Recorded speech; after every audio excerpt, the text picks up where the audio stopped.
We're going to open it up to questions with those raise your hand buttons. Bob, we'll let you take it away. Proud of our group tonight. Really win.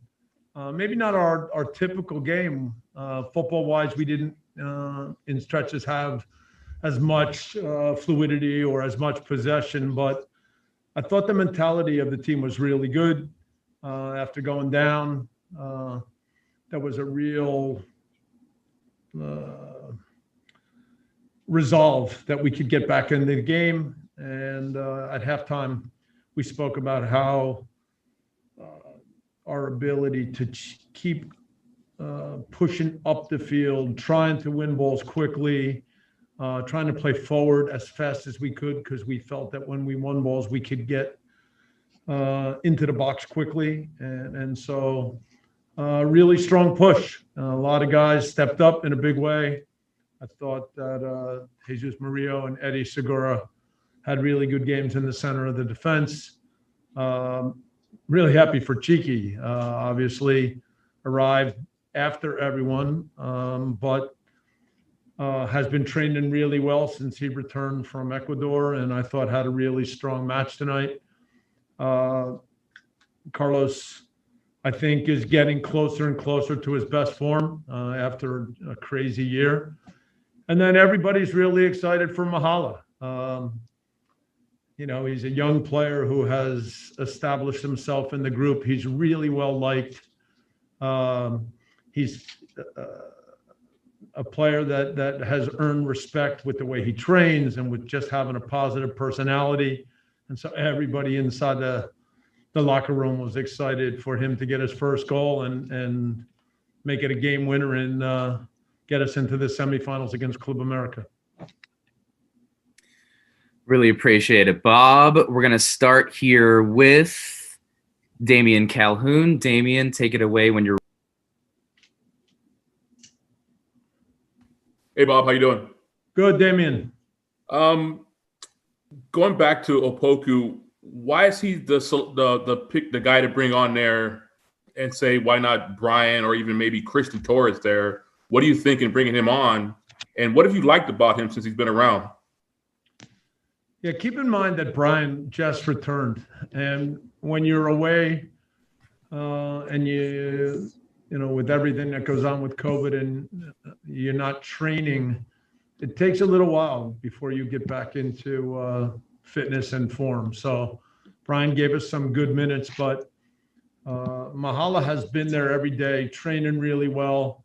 He and Christian compete. Christian also works really hard in training, but I think Mahala of late has scored some really good goals in training, and has shown that he's a guy that we can bring on, could start him, and he's capable of helping our team. We're pleased with the way all the young guys are developing. I think in this last stretch, I can't say enough about the way those guys have all pushed themselves, making training better. I can see all those guys improving, so that's important. Thanks. And next, we're going to go to Daniel Schwartzman. Daniel, go ahead when you're ready.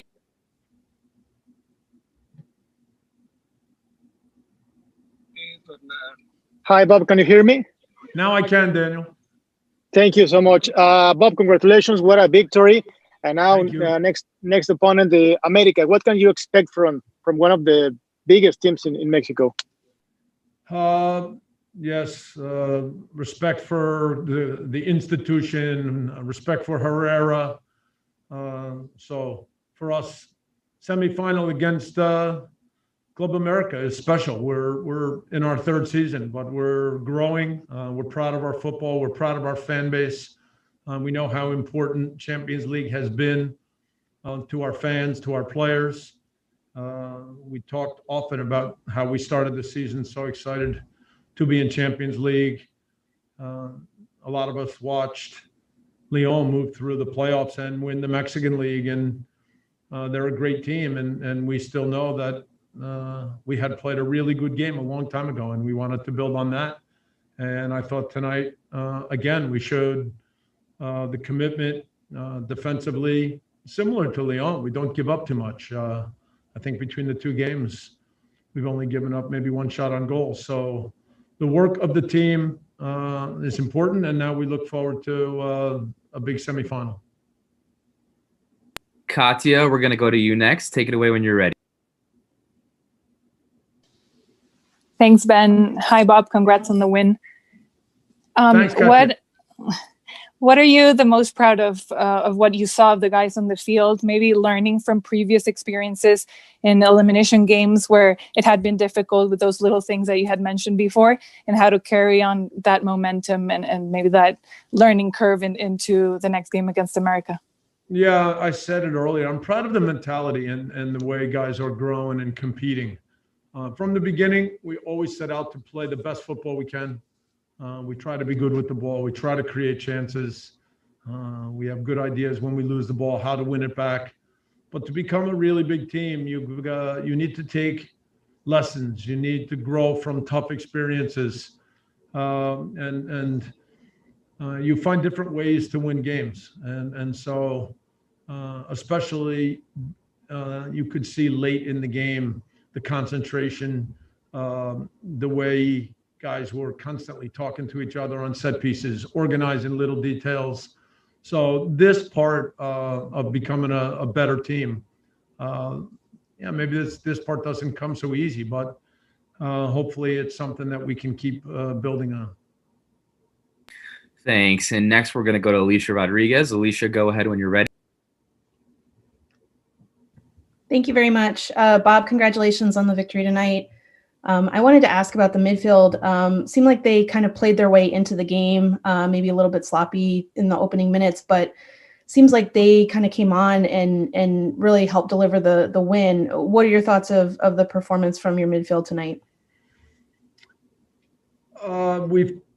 We talk so often about how our midfield is really so important in the way we play.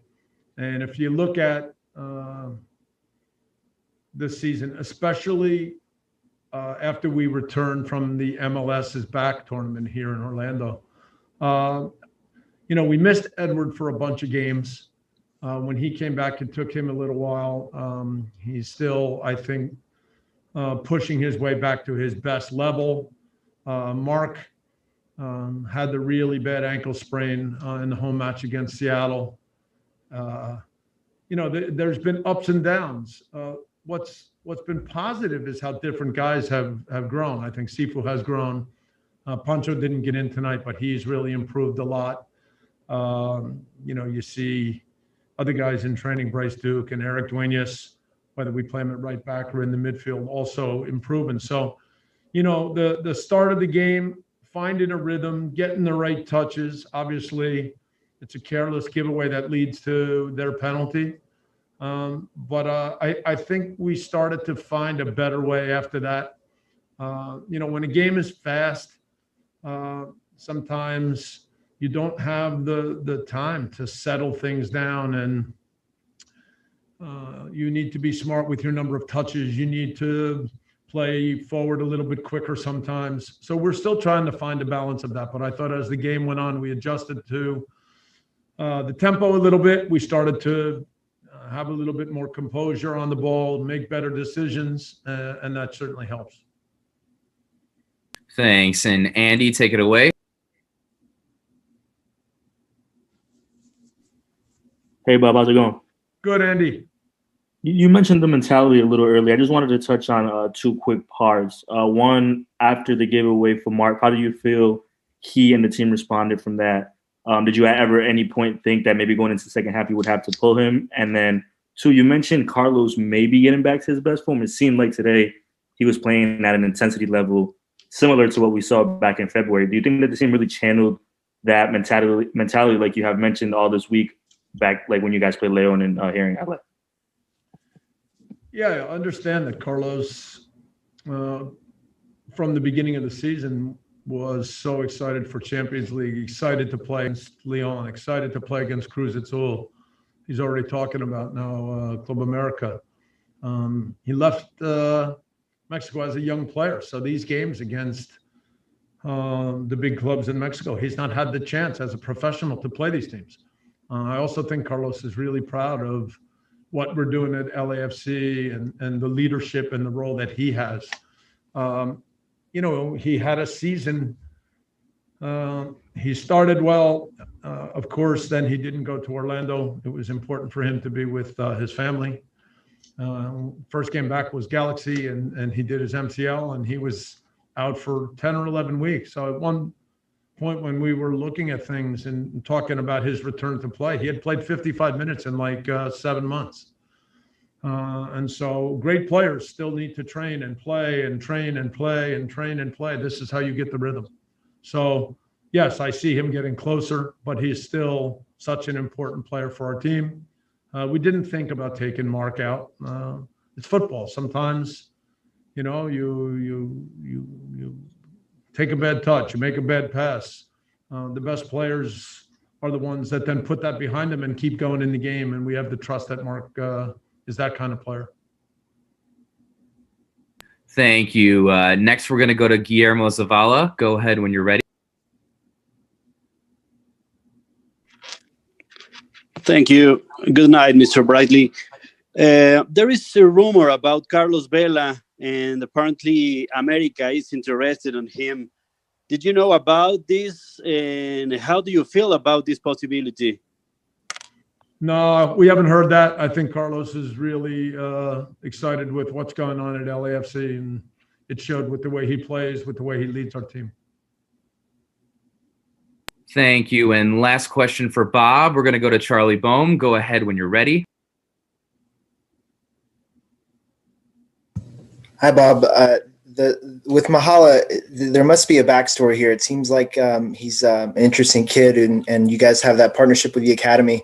Could you talk just a bit more about his arrival at the club and maybe whether there's going to be a pipeline of guys like that coming your way?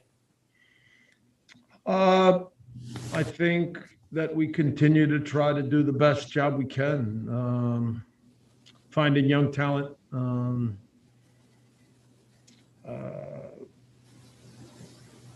We've done a really good job finding some top players from South America. I think our academy is producing players, but we've worked to establish some contacts in Africa, and Pete de Visser and Godwin Atram. It's a small academy.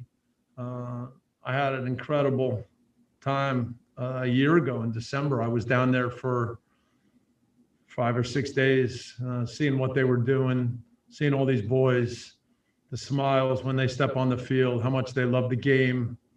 That part of football in Africa is incredibly special. I've been fortunate that I've had incredible experiences in the game in Africa.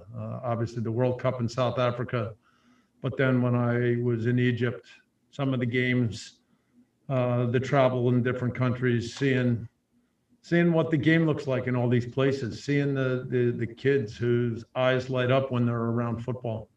And, I have such respect for Pete and Godwin, and I loved being there with them, seeing the boys, and through that, Mahala was a boy that we talked about, and we were able to get him to LAFC. I told you earlier that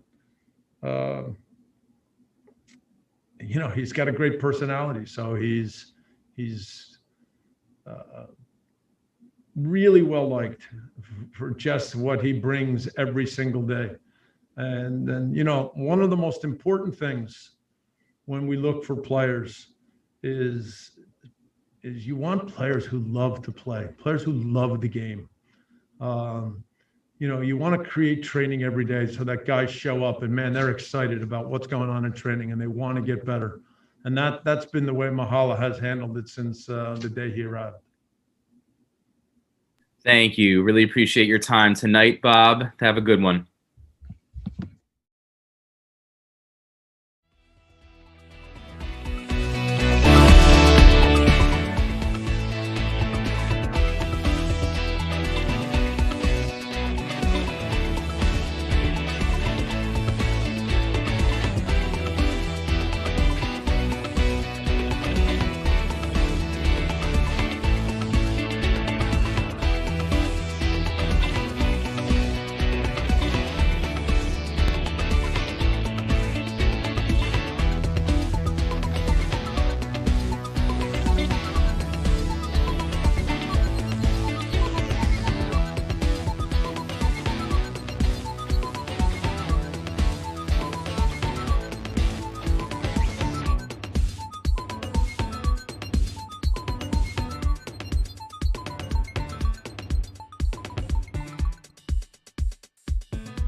Just a note for Eddie.